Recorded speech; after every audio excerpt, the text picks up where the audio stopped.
Ok, bienvenidos a su seminario especial, un tema súper interesante y poco tocado también en nuestro mundo con expertos. Se explica siempre lo que son los agentes limpios, los clean agents, como se dice en inglés, en las certificaciones de Network Plus, pero no se habla a profundidad, solamente un experto. Y aquí tenemos uno de ellos que es el ingeniero Carlos Rosario. Es ingeniero electrónico y de telecomunicaciones del Instituto Tecnológico de Santo Domingo y también es bombero o asistente de bombero. ¿Cómo es el término, Carlos, para Bombero, sí, realmente. Ese bombero sería el término. oficial? Sí. Entonces, miren qué combinación. Protección contra incendio de parte de un bombero ingeniero electrónico que diseña data center. Hace cableado estructurado al más alto nivel. Está certificado en MikroTik, en Ubiquiti, en muchísimas certificaciones de esto, de control de incendio. Así que lo dejo en buenas manos. Carlos, bienvenido. Muchas gracias por aceptar nuestra solicitud de dar este tema tan importante y de compartir desde ahora tu experiencia con nosotros. Así que gracias y te dejo el micrófono.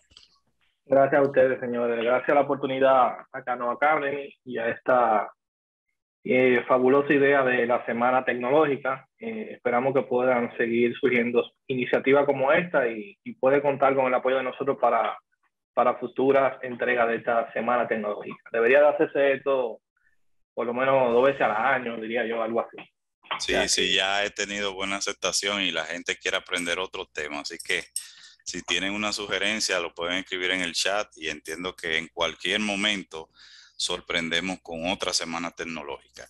Esta fue la primera, ha sido la primera y faltan todavía 2 días con 5 presentaciones a partir de esta y nada, vamos a seguir brindando información de valor gratis para todos ustedes, nuestros seguidores, conocidos y no tan conocidos, pero igual el mensaje llega, así que será así. gracias a Cano Academy. Vamos a entrar en materia, sí. Vamos a hablar un poquito de quién yo soy para que me conozcan un poco. Ya acá nos dio una breve introducción. Mi nombre es Carlos José Rosario Ponce. Soy ingeniero electrónico y de comunicaciones del INTEC. Tengo una maestría en ingeniería gerencial en la Universidad Politécnica de Puerto Rico. Y sí, soy bombero del Cuerpo de Bomberos del Distrito Nacional. Cursé la academia ahí aproximadamente hace 10 años. O sea que soy bombero estructuralista y en rescate con cuerdas, rescate vehicular y rescate acuático también. O sea que tenemos algo de experiencia en esa parte ahí. Realmente todo esto surgió como un hobby y básicamente deseo por esa rama. Propiamente yo venía trabajando en empresas que trabajaban mucho el tema de sistemas de protección contra incendio y la parte de seguridad electrónica. Y por ahí entonces quería conocer un poquito más a profundo el origen de todo. Entonces ahí me enamoré del fuego y hemos seguido por ahí incursionando en esa rama realmente, que tiene mucho realmente. Vamos a ver un poco de la agenda del día de hoy. La agenda de hoy vamos a tocar teoría básica del fuego para comprender, obviamente, el porqué de las cosas. Vamos a hablar de las organizaciones y los reguladores que existen a nivel internacional y se puede decir que local también. Vamos a hablar de los estándares de la industria.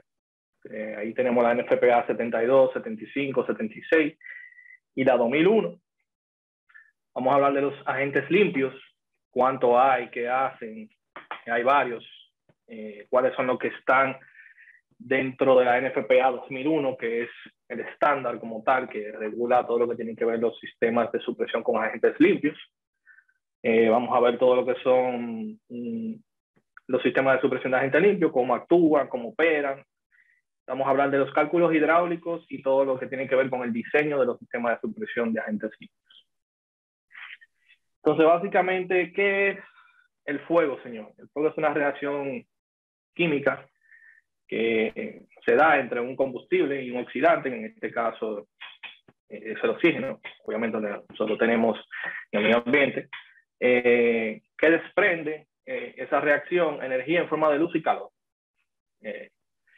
Hay unas condiciones que se tienen que dar de cada uno de esos componentes que intervienen o elementos que intervienen en un fuego, en la condición adecuada, y se da para que entonces se origine el fuego.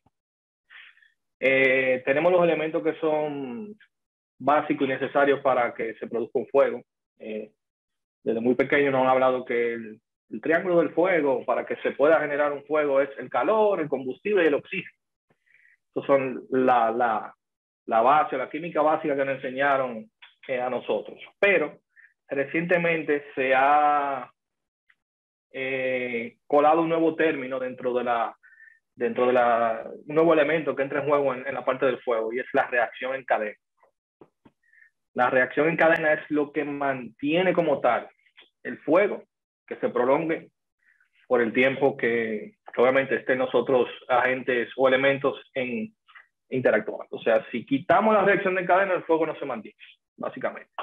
Entonces, vamos a ver un poquito más adelante que los agentes limpios en sus diferentes tipos de generaciones, algunos combatían un elemento, otro, y así entonces la última generación lo que trabaja básicamente es interviniendo a nivel molecular la reacción en cadena, básicamente. Es bueno conocer también que el fuego tiene varias etapas cuando se produce.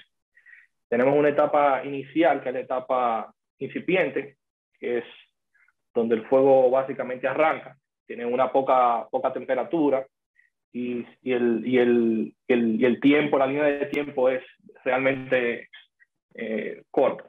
Entonces aquí tenemos la gráfica que vemos que es una etapa de que el riesgo o el peligro es relativamente corto, digo poco realmente, es sin peligro. Esta etapa es realmente una etapa ideal para poder controlar el proceso de propagación de un fuego y poder sofocarlo y apagarlo. Más adelante vamos a ver por qué son importantes conocer las etapas del fuego. Ya tenemos una segunda etapa que, a medida que se va desarrollando la línea de tiempo, va ganando temperatura y se va volviendo un poquito más peligroso, y ya comienza a desprender lo que son partículas visibles o de un diámetro ya un poquito más considerable que podemos distinguir, como es el humo, que es producto de la combustión que se está generando. Luego entramos en una etapa que es de llama, y la etapa de calor, que ya son etapas muy peligrosas, las temperaturas son bien altas, y entonces ya ahí el fuego, como quien dice, hay que recurrir a mecanismos más fuertes para poder controlarlo y mitigarlo. Los fuegos se dividen por clases, dependiendo del combustible que se está quemando. Tenemos que van desde la clase A, B, C, D y K. Aquí abajo tenemos que algunos ejemplos de los combustibles que pueden darse en cada, funcionar en esos tipos de fuego, que son la madera, para clase A, papel, plástico, clase B, pintura, aceite o solventes. Los fuegos eléctricos, que son los clase C, son de origen eléctrico, que básicamente eso es lo que nosotros vemos en el entorno de tecnología, todos los equipos que siempre están conectados 24 horas, 7 días a la semana, alta disponibilidad. Y los fuegos son generados por gases. Esos son tipo C. Tenemos los clase D, que son los fuegos que se originan, que tienen como material de combustión los metales. También esos metales pueden ser sodio o magnesio. Y tenemos los fuegos clase K, que son los fuegos donde el material que se está entrando en combustión son aceites vegetales y de grasa animal. Eso es, así se ha clasificado, y para eso existen diferentes tipos de agente extintor para poder mitigar el fuego de una manera más rápida o más efectiva. Existen organizaciones que a lo largo de los años han desarrollado estándares, han hecho pruebas a diferentes equipos, y Y realmente eso le da seguridad al cliente como tal cuando adquiere un equipo que venga bajo esos estándares, con ese logo estampado atrás, que son la NFPA, que por su sigla, la National Fire Protection Association. Fue fundada en el 1896. Es una organización internacional. Básicamente desarrolla todo lo que son las normativas para proteger gente, propiedad, el medio ambiente del fuego. Tenemos los Underwrite Laboratories, que es una organización líder independiente que prueba y certifica la seguridad del producto. O sea, por ejemplo, un detector de humo, un fabricante lo lleva a Underwrite Laboratories y ahí entonces le hacen un sinnúmero de pruebas, y si pasa las pruebas, obviamente ellos tienen unos requerimientos para cada uno de esos equipos a nivel de pruebas. Si no pasa, ya te lleva ese sellito ahí que vale y da confianza. Y tenemos por último la FM Global, que es una compañía que tiene más o menos aproximadamente 200 años de establecida, que es una compañía de seguros que utiliza sus recursos para a nivel de capacitación y de investigación científica en el área de ingeniería, y es muy reconocida en los Estados Unidos.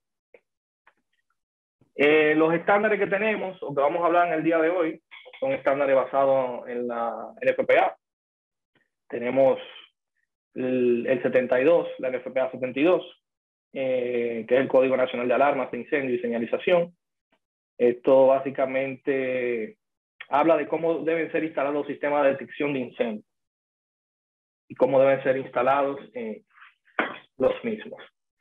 Tenemos la NFPA 75, que habla de todo lo que tiene que ver con la protección para equipos electrónicos, básicamente data centers. Es una referencia para eso. Tenemos la NFPA 76, que habla de la parte de protección contra incendio de los establecimientos de telecomunicaciones, centrales telefónicas, IDF. Y tenemos la NFPA 2001, que es el estándar que habla sobre los sistemas de extinción de incendio con agentes limpios. La NFPA 75 y 76 tienen un marco bastante amplio, porque hablan de muchas cosas, de cómo deben ser construidos o los requerimientos que debe tener un cuarto de un data center o un IDF, a nivel de puertas. Ahí hace referencia, por ejemplo, una puerta cortafuego que debe de ser de 2 horas, de media hora. Ahí hace referencia a otra normativa que es de puerta, que es la NFPA 80. Habla de la construcción de los muros, cómo deben ser construidos, qué resistencia al fuego deben tener, porque no solamente podemos ver que el riesgo de afectar un data center o un IDF es propiamente de dentro, puede ser del exterior también. Entonces tenemos que proteger, si se genera obviamente un fuego dentro del IDF, tenemos que evitar que salga a las demás áreas, o si se está generando fuera, que no afecte lo que está dentro. Entonces básicamente estas normativas, la 75 y la 76, hablan de esa parte de los materiales para construir, obviamente, un data center, y los materiales que están dentro del mismo. Aquí vamos a hablar un poco de lo que son los agentes limpios. Los agentes limpios se caracterizan por ser incoloros, inoloros, y no dejan residuos al momento de efectuar una descarga. Los agentes limpios tienen la propiedad de remover el calor, rompen el nivel a nivel del fuego molecular y cortan la reacción en cadena, evitando la propagación del fuego, como lo había dicho ahorita. Los agentes limpios pueden ser usados en diferentes tipos de escenarios, no nada más en data center. Pueden usarse en archivos, en galerías de artes. O sea, no necesariamente debe de ser utilizado o puede ser aplicado en data center. Todo va a depender del tipo de fuego que se vaya o del material que vaya a tener combustión, y de acuerdo al tipo de fuego que se pueda generar producto de esa combustión, manejan diferentes tipos de niveles de concentración en el área. Los agentes limpios hay dos generaciones, están divididas en dos generaciones. La primera generación comenzó básicamente de 1960 al 94. Tenemos ahí lo que son los gases inertes, son considerados agentes limpios. Esos gases inertes están compuestos por lo que es nitrógeno, CO2 y argón. Tenemos también el halón, que es un compuesto químico. El halón 1301, que es el que se utiliza en aplicaciones de inundación total. Y el halón 1211, es que se usa, se usaba en extintores. Ahora mismo puede ser que existan algunos data centers o áreas a proteger que tengan estos agentes todavía en funcionamiento, pero ya ahora mismo esos agentes no están comercialmente a la venta, la mayoría fueron o están siendo sustituidos por la segunda generación. Eso básicamente porque aportan demasiado a lo que es el calentamiento global y a la destrucción de la capa de ozono. Cuando un agente de eso se descarga, obviamente no se contiene en el área que estamos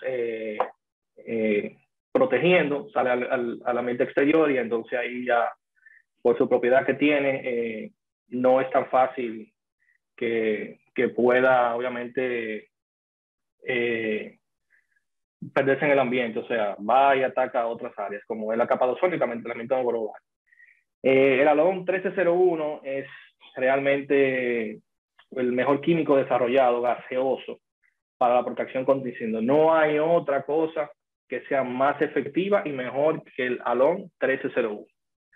Pero por esas desventajas que tiene y por el protocolo de Montreal, se decidió que no se iba a seguir utilizando para estos fines. Entonces, luego de esto se decidieron usar otros tipos de agentes limpios, que son lo que básicamente estamos utilizando ahora, que son el FM200. Acá vemos la fórmula de ese agente, como es conocido comúnmente en el mundo, por decirlo así, químico. Comercialmente se conoce como FM200. Y tenemos también el Ícaro 25, que es otro agente extintor que es muy usado también. Y por último, el Novec, que es el Novec 1230. Aquí tenemos una tabla comparativa de cada uno de ellos. Realmente son los agentes limpios, los compuestos químicos de agentes limpios que están aprobados por la NFPA 2001. Y cada uno debe ser utilizado de acuerdo a la necesidad que uno tenga y a las condiciones del área que se va a proteger. Tenemos aquí que el FM200 tiene una cobertura máxima de 256 metros cuadrados y una altura de techo de 4.9 metros, igual el Ícaro. El Novec tiene una cobertura máxima de metro cuadrado de 95 y solamente una altura máxima de techo de 4.3. La temperatura de operación va desde los 0 a los 54 grados Celsius. Y el Novec sí tiene que trabajar a una temperatura más o menos entre los 16 y los 27 grados Celsius. El volumen de protección de 1 kilogramo de agente, más o menos, esto es lo que protege: 1.8 metros cuadrados para el FM200, 2 metros para el Ícaro 25 y 1.46 metros cúbicos, perdón, todo eso metros cúbicos para lo que es el Novec 1230. De los agentes limpios, tenemos aquí que la composición, su fórmula como tal. Tenemos aquí el halón 1301. Tenemos aquí que daño potencial al ozono tiene un 10. El FM200 tiene un 0. El Ícaro 25 tiene un 0. Y el Novec tiene un 0. Aquellos estos ya son gases inertes como tal, también tienen un 0 a nivel de daño a la capa de ozono. De calentamiento global, aquí vemos que el halón 1301 tiene 6.900, el FM200 tiene 2.900 el Ícaro tiene 2800 y el Novec tiene un 1. O sea que habíamos que el Novec tiene menor calentamiento global. El tiempo de vida en la atmósfera, cuando un agente de esto es descargado, el halón petrolero duraba 65 años, o sea, para desaparecer el compuesto químico. El FM200 336 años y el Novec dura 0.14 años. O sea que la molécula de Novec realmente al salir al ambiente se dura poco tiempo. O sea, en eso hay cosas que el Novec es superior comparado con el FM200 y con el Ícaro 25. Y ya más atrás vimos que tiene una desventaja de que no ocupa mucho metro cuadrado y metros cúbicos a nivel de protección. Un concepto que tenemos que tener claro, que es la inundación total en una sala o en un ambiente, es la protección de un espacio cerrado, debiéndose lograr concentraciones y tiempo de descarga determinadas por las normas, variando las mismas en función del riesgo a proteger. O sea, no es lo mismo una concentración para un data center que para un archivo.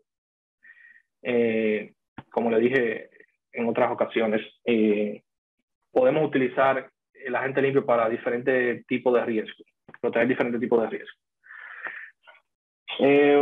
El esquema general, básicamente, de un sistema de supresión de incendios, aquí lo vemos, esto es un data center.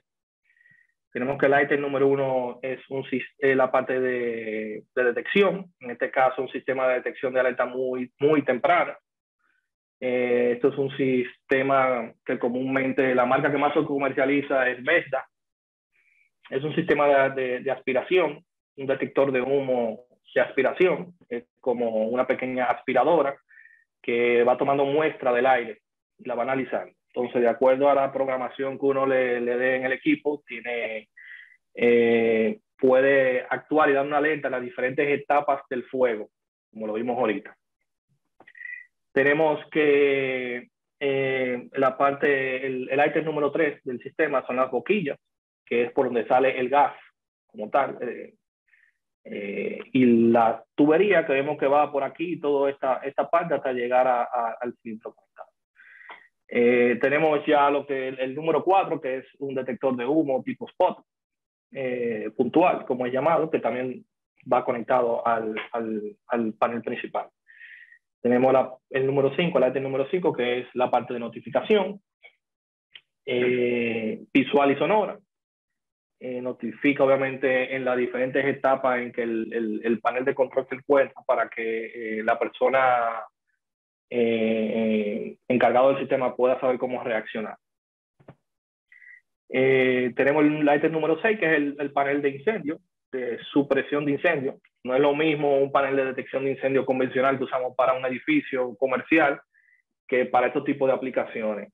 Se puede dar el caso de que un panel de detección para un edificio comercial no tenga algunas aprobaciones y que el panel de supresión de incendios sí la tenga. Por ejemplo, el panel de supresión de incendio, como trabaja protegiendo un área más crítica, son más rigurosos a nivel de su construcción y de la prueba que le hacen. Por eso UL y FM a esos paneles los somete a una prueba un poquito más fuertes, y esos paneles, por lo regulares, el fabricante lo lleva a UL y FM, le hacen sus pruebas y salen con ese logotipo y con esa certificación de que cumplió y que tiene los más altos estándares como tal.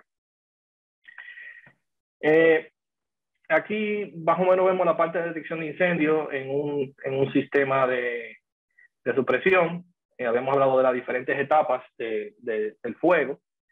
Vemos aquí que esto que tenemos aquí es el sistema de aspiración, que obviamente puede detectar un humo en una etapa incipiente.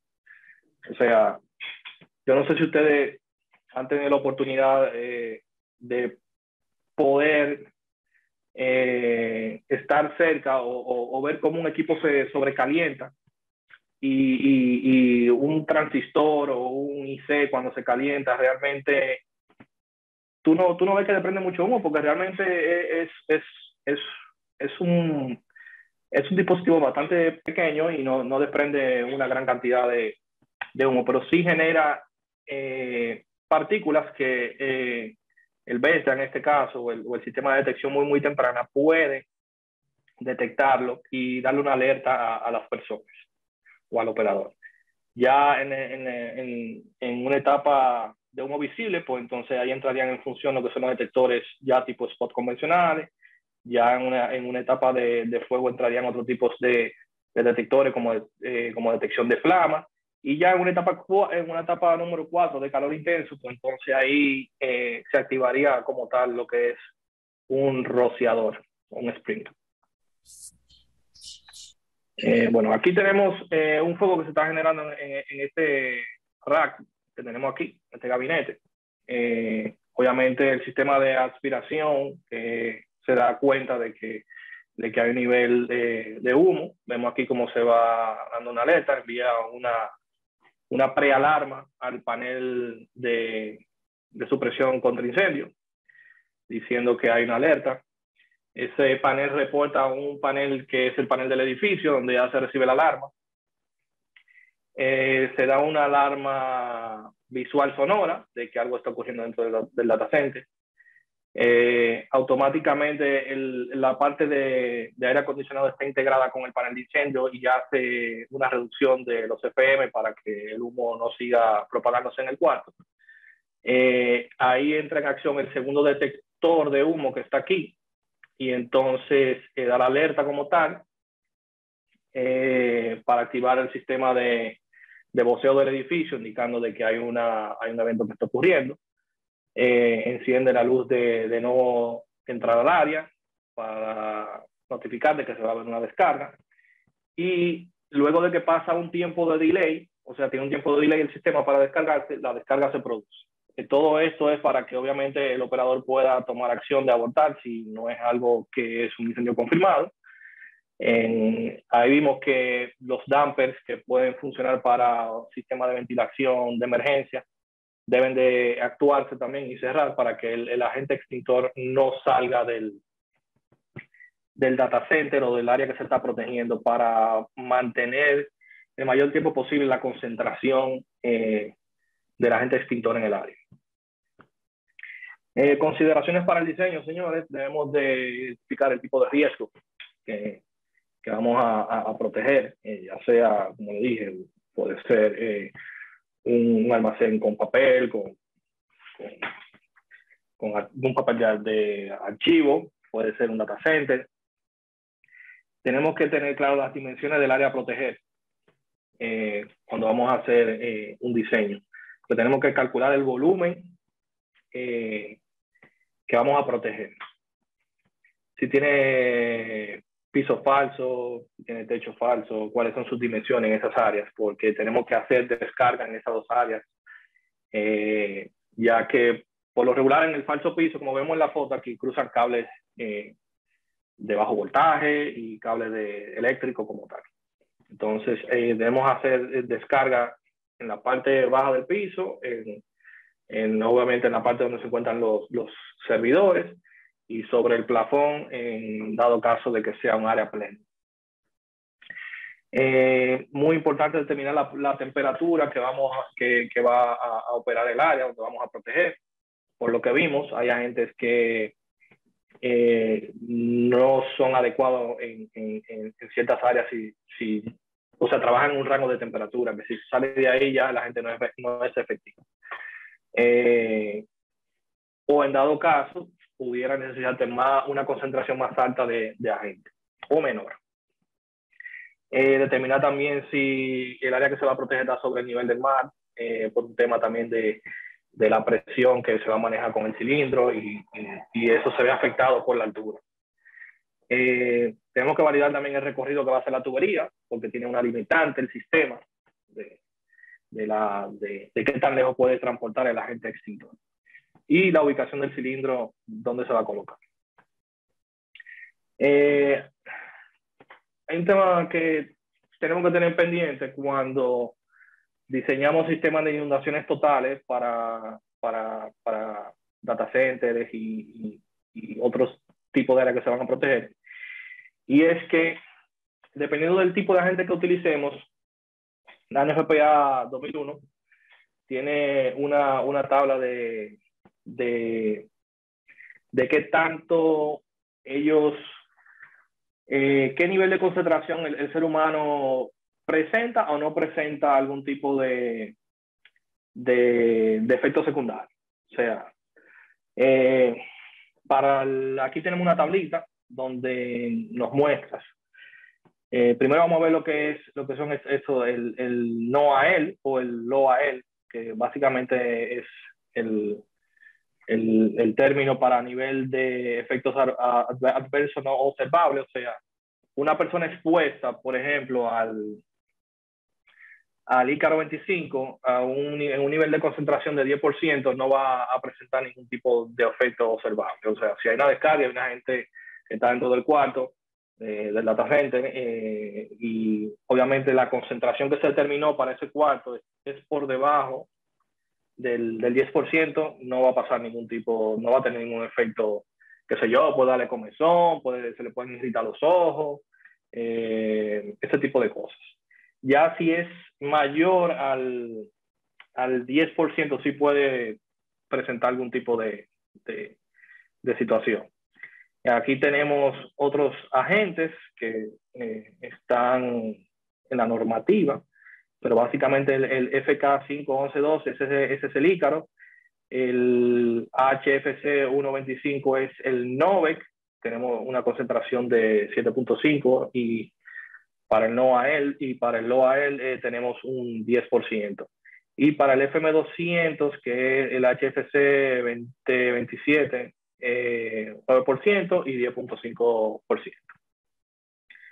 Esto es muy importante porque suele ocurrir muchas veces de que diseñamos, tenemos un data center y qué sé yo, se decide remodelar o ya no tenemos la misma cantidad de rack o la misma cantidad de equipos y se decide reducir el data center. Ya ahí entonces el agente extintor que se dimensionó o el sistema que se dimensionó para eso, si se hace más pequeño, puede quedar con una concentración de agente limpio mayor a la permitida. Entonces, si se hace una descarga en ese cuarto, pues entonces pudiéramos estar poniendo, no en peligro, pero generar efectos sobre las personas que estén en el área cuando se haya una descarga. Entonces, es muy importante de que esos valores se respeten. Eso está hecho basado en pruebas que ha hecho la NFPA, obviamente, y diferentes laboratorios que han hecho pruebas y han determinado que son los valores apropiados para eso. Hay algo muy importante que tenemos que tener en cuenta, y es el tiempo de retención después de que se ha hecho una descarga.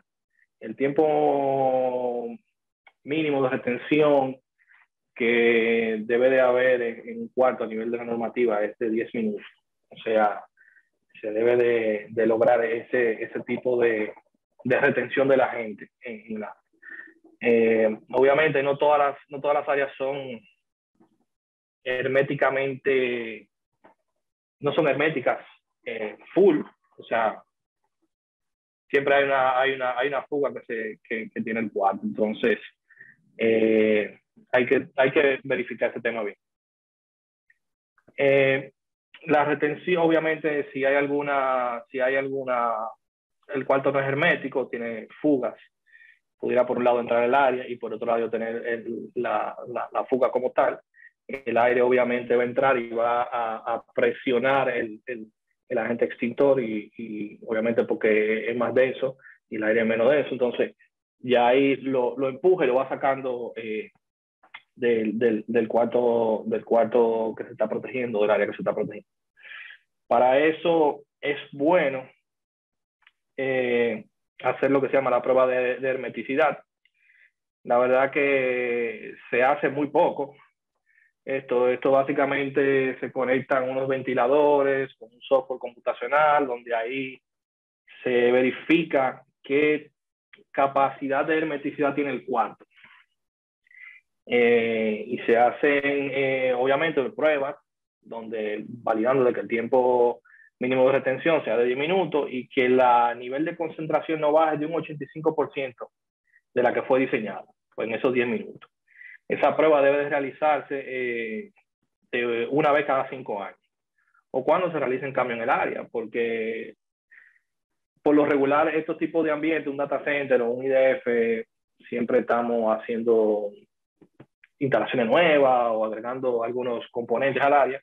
Entonces, obviamente tenemos que perforar esas paredes y entrar a cada una de esas áreas, y si esos huecos que se hacen no están bien cubiertos, por ahí podemos entonces tener pérdidas y la hermeticidad del cuarto ya no va sustancialmente.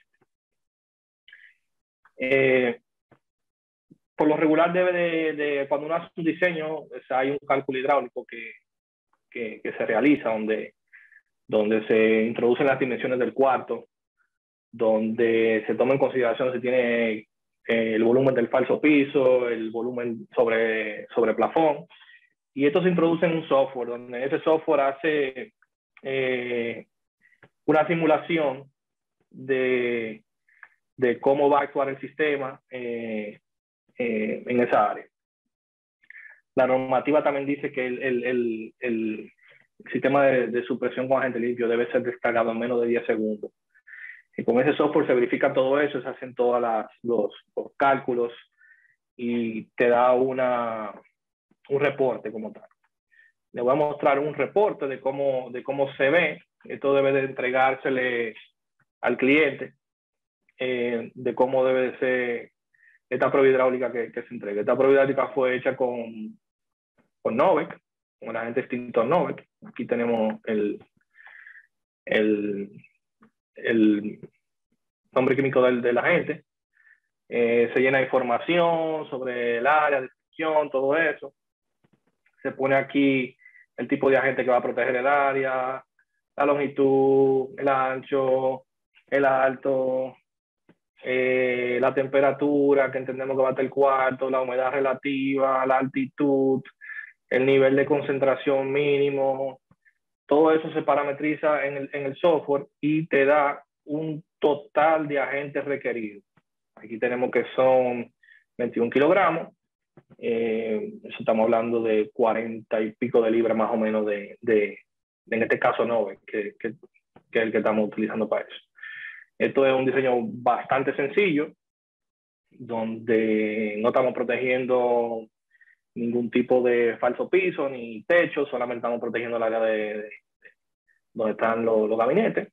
Por eso tenemos este isométrico que se ve aquí, que el número 2 es el cilindro, esa parte roja que se ve es el cilindro, la parte azul es la tubería que transporta el gas, y la parte verde que tiene la numeración 101 es la boquilla donde se descarga el agente.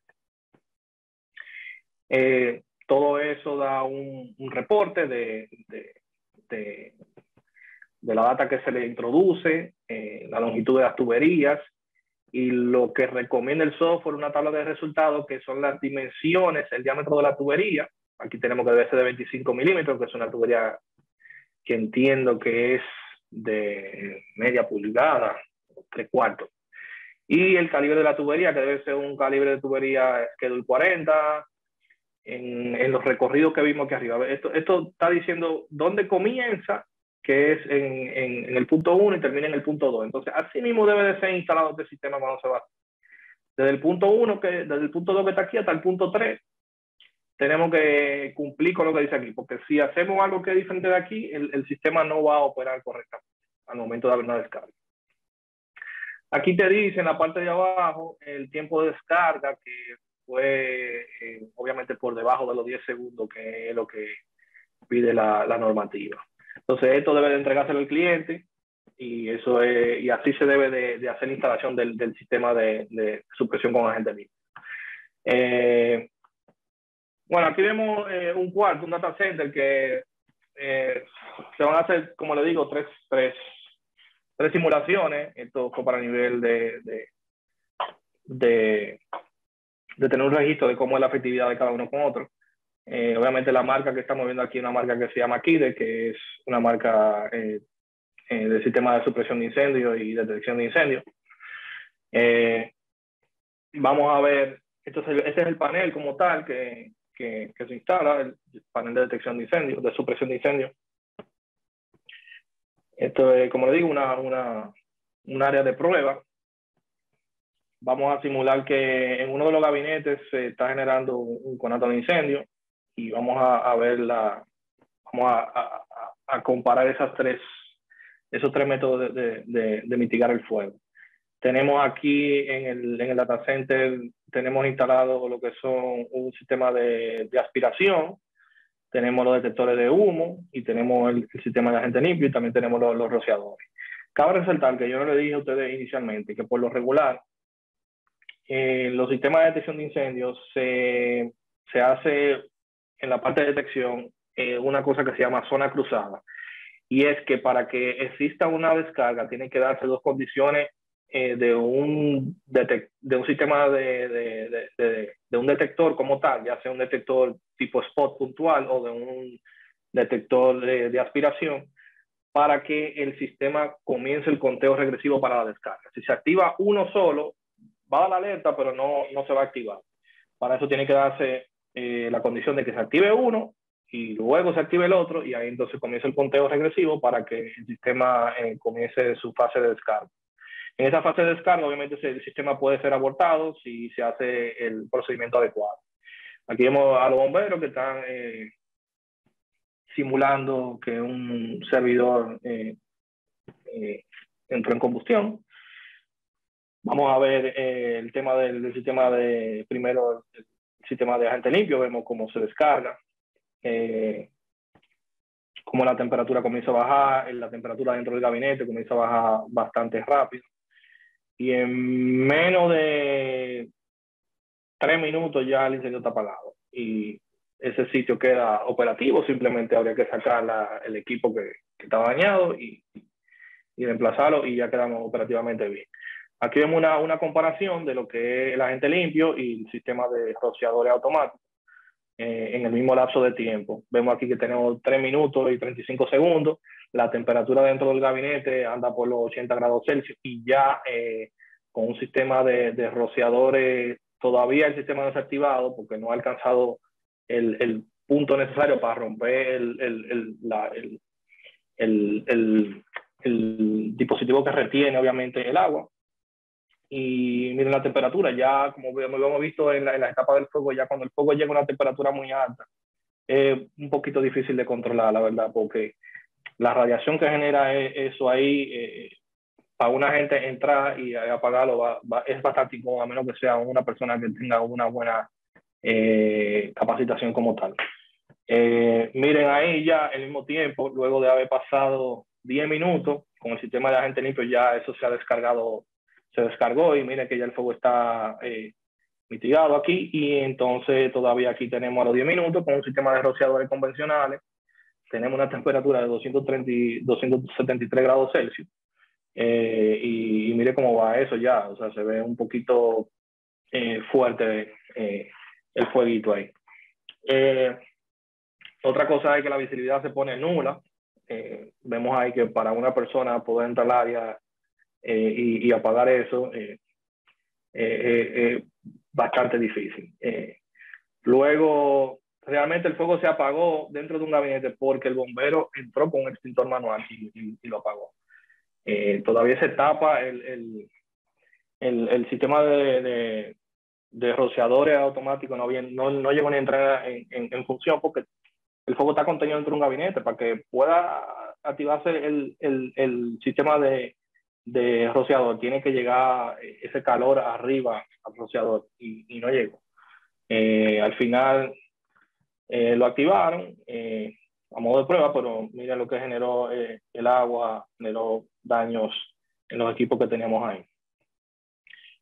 A diferencia del sistema de agente limpio, simplemente se apagó en menos de 3 minutos y tú pudiste apagar ese equipo y poner otro nuevo o hacer otra cosa para que tu servicio pueda estar ahí.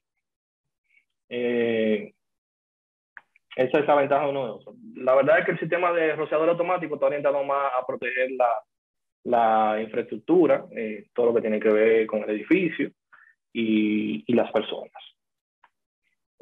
Sin más, señores, yo entiendo que si tienen alguna pregunta, este es el momento.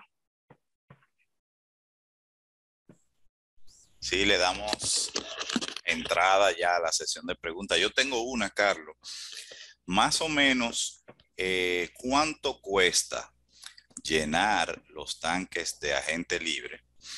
Y si se hace una simulación cada vez que se hace una entrega, o sea, ¿está ese costo estipulado o se confía en la tecnología? ¿O cómo se hace ese proceso de entregar y certificar de que va a funcionar en el futuro? Porque esto es un seguro que no queremos que pase, pero si pasa, debe funcionar 100%.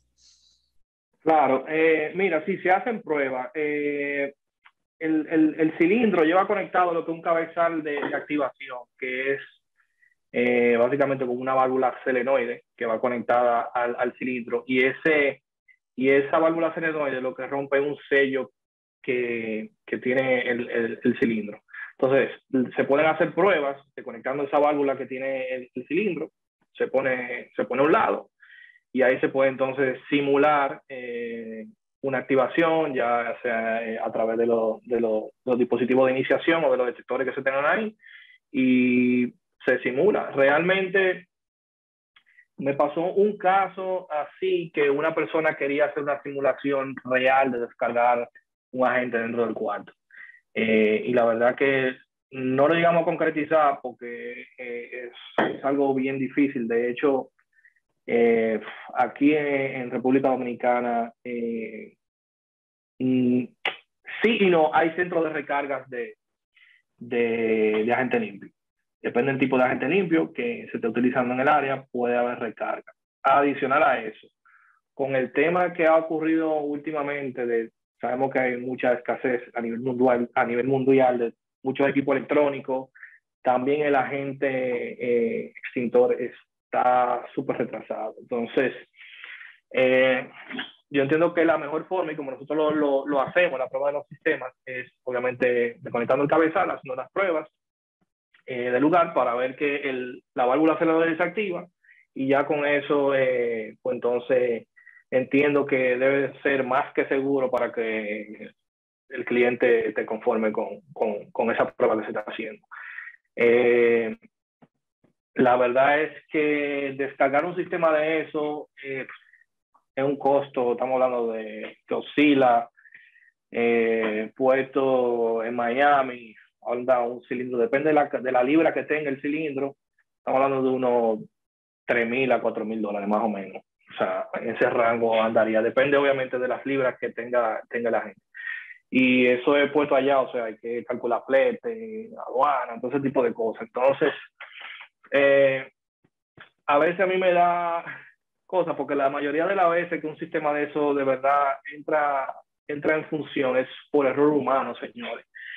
Yo no sé por qué, pero la mayoría de los sistemas que yo he instalado, cuando me han llamado, mira, que se me descargó el sistema, cuando verificamos fue que el operador no hizo el procedimiento como tenía que hacer. O entró una persona nueva, o había una gente que no era de esa área, quiso entrar a ver qué es lo que estaba pasando y dijo, vamos a pulsar aquí, ¡pam! Cuando le da ahí, activa el pulsador manual y automáticamente se hizo una descarga. Eso es un error de mucho dinero. ¿Y qué se hace en ese caso? ¿El cliente tiene que pagar o me imagino, verdad? Porque... Sí, claro, ya ahí automáticamente el cliente debe de que es responsable de eso realmente. Hacemos ya una investigación completa y ahí entonces se determina cuál fue la causa, la verdad. Y la mayoría de las veces el cliente... vergüenza, dicen, fuimos nosotros. Sí, más por falta de capacitación. Estos sistemas requieren de un entrenamiento continuo y de práctica, porque se olvida, lo que no se practica se olvida. Entonces, estos sistemas llevan un control de que deben de inspeccionarse cada cierto tiempo, deben hacerse pruebas cada cierto tiempo. Y la verdad que, al menos que un cliente tenga una iguala con el instalador, esos procedimientos se hacen. Muy, muy rara vez lo hace el cliente, la verdad. Ok, entonces la prueba en seco hace que la solenoide actúe, ¿verdad? Hacemos una simulación de que el sensor sensó, valga la redundancia, y me activa la solenoide retirada del tanque real, y ya por la Exactamente. misma presión que tiene el tanque va a generarse la descarga, porque eso es una contención del gas a presión. O Sí, sea, ya cuando se el libere, problema va con para esto, afuera. con estos sistemas es que eso no es de a poquito, lamentablemente. Eso es un sello que tiene el tanque, que automáticamente ese sello se rompe para afuera que va, como decimos localmente. Eso no hay forma de que no, se descargó un chin, vamos a ver si le queda algo. Ya automáticamente de que ese pivote que entra ahí rompe ese sello, no hay forma. Y ese tanque viene obviamente con todas certificado, pesado, de que viene con la cantidad de libras de fábrica, viene con todas sus indicaciones de que viene con tanta libra, el tanque, el cilindro contenedor pesa tanto y eso es el peso total de la gente. O sea, tiene manómetro para ver si hay alguna fuga y deben de hacerse unos procedimientos o unas inspecciones cada cierto tiempo del sistema, como te digo, para garantizar de que al momento de que se vaya a necesitar, pues entonces entra en función de la forma adecuada. Tengo otra pregunta que es parte también de una experiencia, una descarga que sufrimos una vez en cervecería, en un sistema de control. Tú sabes, los furgones de allá eléctricos, Sí, tenían Inergen, ellos esto tenían el sistema Inergen de el agente libre, viejo, o sea, ¿verdad? tenían. Ah, sí, Tenían el viejo. sí. Sucedió que se activó, ya sea por cualquier condición, vamos a decir que le dio al botón a alguien, pero se activó. Entonces, lamentablemente, la persona se quedó adentro y con el gas, él tuvo una recaída física, o sea, los pulmones Sí. sufrieron lo que pasa. ¿Tú puedes dar un poquito Ujú. más de información con respecto a la incidencia del gas o de los gases y si hay una diferencia de uno menos nocivo que el otro para el ser humano que trabaje en esa área? Sí, claro, mira. El tema de los químicos y agentes limpios se creó por eso, básicamente. Porque son, el gas, ese gas se va a descargar en área donde pueda haber personas o operadores. Entonces, si nos vamos a la primera generación o gases tipos inertes, lo que se utiliza es, como te dije, argón,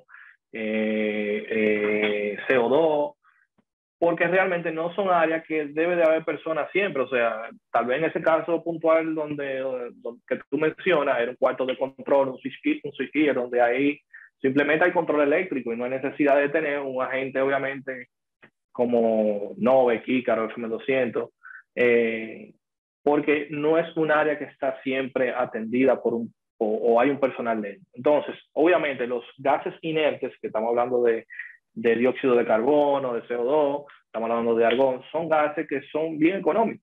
Entonces, tal vez para esta solución, contemplaron de que el nivel de riesgo que había, un riesgo eléctrico, no había necesidad de que, o no iba a estar una persona operando ahí adentro, y se decidió instalar ese sistema. Pero esa es la desventaja que tienen los gases inertes, que al momento de descargarse en un área, o sea, desplazan el oxígeno y lamentablemente te está dando un trago del gas que se descargó ahí, que no, es, no es bien para la salud como tal. Pregunta José Iván Guzmán, ¿qué tiempo de vida tiene el gas contenido ahí en el tanque? No, ese tiempo de vida el gas no tiene tiempo. O sea, si está contenido ahí al cilindro, eso puede durar una eternidad. La verdad que lo que se chequea es el agente contenedor, en este caso el cilindro, de que el cilindro no tenga ningún tipo de corrosión, que ha perdido presión. Básicamente eso. Mientras esté adentro, el gas no caduca. No caduca. No es como los extintores portátiles que eh, tiene el agente extintor que tiene a veces un polvo químico seco, que debe reemplazarse cada año, debe hacerse una prueba hidrostática al cilindro que contiene, al cilindro del agente extintor, del extintor portátil. Para la parte de la NFPA, de la parte de sistema de supresión con agente limpio, la NFPA tiene un capítulo que habla de todo eso y especifica cuáles son los procedimientos que deben de realizarse para la prueba e inspección de los sistemas. Bien. ¿Alguna otra pregunta, jóvenes? A mí este tema es súper interesante. Yo casi no veo esto. En el mundo nuestro tienen que ser ambientes gubernamentales exigentes, empresas de alto nivel, empresas mineras, empresas que de verdad tengan más de $3,000 de equipo, que no tengan problema en hacer esa inversión. Que $3,000 casi nada, prácticamente un switch, haciendo un ejemplo. Sí, pero estamos hablando de que eso es la gente extintor, no nada más. O sea, todo lo que lleva a la instalación, estamos hablando de un montón. Claro, la estructura entera es cara. La estructura, cara. Sí, la estructura entera es cara. Corsino, Silverio Corsino pregunta, ¿existe aparte ya de la certificación de los dispositivos, como mencionaba, una certificación de data center como tal, para cumplir las normas de instalación y todo eso? ¿Algún fabricante tiene algo? Fabricantes tienen obviamente certificación propia, o sea, si nos vamos a la parte de una marca en específica, ellos tienen sí su curso para tú certificarte en instalación de esos tipos de sistemas. Pero si nos vamos a un estándar, como mencioné al inicio, tenemos el NFPA 75, que básicamente lo que habla del nivel de protección, todo lo que debe de tener un data center o un IDF. Para la 75 serían los centros de datos, y para la 76 serían los IDF como tal, podríamos decirlo así. Ya ahí está todo eso, todo lo que con lo que debe de cumplir un data center o un IDF a nivel de protección contra incendios. Y si existe la posibilidad de que tú te puedas certificar en esas normativas y tú puedes construir y diseñar un data center que cumpla con un IDF que cumpla con todo eso, con ese estándar como tal. Pero más que nada aquí eso es buena práctica, porque al final eso no es algo que sea exigencia, tú sabes. En Estados Unidos sí, tal vez lo es, o sea, sí lo es. Pero aquí lo más cercano que tenemos a un estándar de sistema de protección contra incendios de vida salió no hace ni 8 años, que fue, lo pueden buscar, Obra Pública sacó un reglamento, que es el reglamento de el R032, que es el reglamento de protección contra incendio local que tenemos aquí. Para no tener nada, es algo muy bueno, pero no habla de ninguno no habla de nada para estos tipos de riesgos, de escenarios especiales como data center, IDF, no habla de eso, y tampoco es algo, está muy abierto de cara al cliente. ¿Y hay alguna institución que brinde ese examen, si es un examen internacional o simplemente el fabricante te da certificaciones? Me imagino que por ahí es que va Silverio Corsino. Ok, la verdad que es muy difícil eso, porque ya, por ejemplo, hay muchas personas que tienen a nivel local la distribución de estos sistemas. Obviamente son empresas que tienen muchos años trabajando con ciertas marcas y ya ellos tienen la concesión de eso, y si tú quieres certificarte te dicen, ok, show me the money, ¿cuánto tú me vas a vender de eso? Ok, si no lo vendes, pues dame uno que tú quieres instalar, pues ve donde es fulanito, que él te lo va a poner. ¿Entiendes? O sea que hay un círculo muy cerrado de profesionales, sí, aquí, realmente es un círculo egoístas. Cerrado. Te puede decir que sí, Tienen un nicho cerrado. Yo, la verdad que, como dije al inicio, trabajé en muchas empresas relacionadas al área y más o menos puedo decir que sí. Bueno, ¿alguna otra pregunta? Si alguien quiere certificarse o conocer más sobre la norma FPA, sobre las normativas FPA a nivel general, hay un mundo de cosas.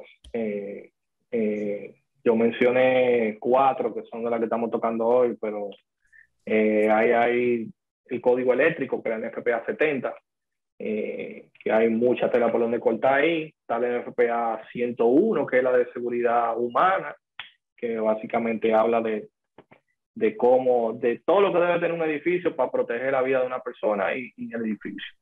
Y aquí hay una persona que le puedo pasar la información, se llama Muñoz Consulting Group, que el que quiera certificarse en cualquier normativa de FPA, ellos son los encargados aquí en República Dominicana de hacerte esa gestión. O sea que pueden hacer cualquier contacto con ellos Obviamente hay normativas, esos cursos se imparten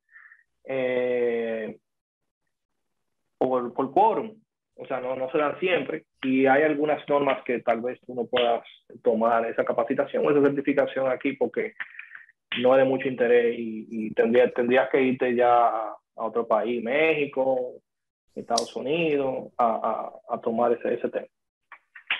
Bueno, pues ahí yo creo que por lo menos tenemos una empresa que lo puede hacer acá, Corsino. Investiga Sí. con ellos Ahí ahí. tú puedes chequear con ellos, tienen programa. Yo recientemente me certifiqué con ellos en la NFPA 20, que es la certificación para instalación de bomba contra incendios. Y tenían un programa también de la parte de detección de incendios. Creo que iban a dar recientemente la NFPA 72, la NFPA 25, que es para mantenimiento de bomba contra incendios. O sea, ellos ellos cubren lo que es la parte de República Dominicana y Puerto Rico. ¿Estamos hablando de una certificación de $50 o sigue siendo gratis? ¿Cuánto cuesta eso? Eso anda por un precio aproximadamente de $1,000 la inversión. Ah, bueno, ahí está Silverio. Anda más o Y menos. los Pero demás, es lo los que te digo, interesados. es lo que te digo. El que se enganche en eso tiene, o sea, para tú tener un amplio conocimiento en la materia, tiene que hacer la inversión en diferentes normativas, porque una te lleva a la otra. Entonces, puede ser que tú comiences con la 72, pero la 72, que es de detección contra incendios, te dice, no, tú tienes que hacer esto como dice la NFPA 70, y tú tienes que conocer cómo lo dice la NFPA 70, entonces tienes que irte a estudiar la NFPA 70. Ya no son 1,000, ya son 2,000. Entonces, si quieres hacer la de la NFPA 2001, que es la de agente limpio, ya tú sabes que tienes que buscar 1,000 más. Y No, así sucesivamente. no te preocupes por eso. Cada miembro de del chat y de los que están activos aquí, gasta eso semanal de comida. No es dinero para ellos. Sí, sí. Ellos La van a verdad es que restaurantes caros. todas las normativas están disponibles en la NFPA. Se puede entrar a www.nfpa.org. Entra ahí, se registra y están gratis. Usted no la puede descargar, pero sí puede leerla online. Está en su versión inglés, las más recientes, o en una versión un poquito de años anteriores, ya la que son en español. Por ejemplo, ahora mismo creo que salió la de la bomba contra incendio, creo que es versión 2001, de 2021, y si tú quieres buscar aquí en español, te aparece creo que como 2016 o 2015, una cosa así. Hay cambios significativos, cada 3 años las normativas son revisadas, hay un comité, así como existen comités de la TIA, de ANSI, que verifican y se mantienen actualizados todo eso. Entonces cada 3 años se publica una normativa nueva con algunos cambios, basado en cosas que pasan en Estados Unidos, por ejemplo. Si se quemó una discoteca, vamos a verificar por qué se quemó eso, ¿qué tenemos que hacer un cambio a esto, aquello? Se quemó un aeropuerto, ¿qué fue lo que pasó? Vamos a ver, mira, bueno, esto es lo que necesitamos hacer, ajuste aquí, allá. Entonces, esas normativas están hechas basadas por decirlo así, en el sufrimiento de otra gente o en cosas que han pasado otra gente, lamentablemente. Y qué bueno que están ahí para nosotros aprender y saber lo que no debemos de hacer y qué debemos de cumplir. Porque si eso está ahí escrito, no es por arte de magia, es porque se hizo una investigación y se determinó. Claro, no fue un escenario así pensando solamente. Claro, es así. Bueno, si no hay más preguntas, señores, muchísimas gracias por estar con nosotros. Les doy todavía espacio a que puedan escribir una pregunta, no sé, solicitud de alguna información adicional de lo que hayan visto en la presentación. Le vamos a estar compartiendo. ¿Se entendió o no se entendió nada? Yo creo que sí, pero están tímidos. Sí. Están tímidos. Bueno, Carlos, muchísimas gracias por compartir tus conocimientos, la información de Muñoz para República Dominicana, todos los que están aquí. Ya saben que hay una institución educativa que puede enseñarnos a cómo proteger nuestro data center y más allá. Recuerden también que la inversión trae una cadena, así que si aprenden de uno, van a necesitar el otro y oscila por los $1,000 por ahí, más lo que trae el imprevisto, siempre hay algo adicional por ahí. Así que Gracias, Carlos. Me despido contigo y si tiene algunas palabras finales. No, señores, estamos a la orden de lo que necesiten acá. Yo no soy un gurú en este tema, pero tengo algo de conocimiento y experiencia. Cualquier cosa pueden sentirse libres de escribir a mi correo, contactarme a través de Cano, y le damos el apoyo necesario en lo que necesiten. Estamos para eso y que pasen buenas tardes y buenas noches a todos. Bueno, cualquier cosa pueden visitar también la página de Carlos para consultorías. Oye, así que nos vemos luego y seguimos mañana otra vez a las 3 de la tarde con más información. Para solicitud de la grabación del día de hoy, las grabaciones de hoy, escriben a los grupos de WhatsApp o me escriben al email que les tengo en el chat, ing.cano@canoconsulting.net. Estaremos compartiendo esto de manera gratuita y sin ningún truco, como les había comentado. Buenas noches a todos y nos vemos luego.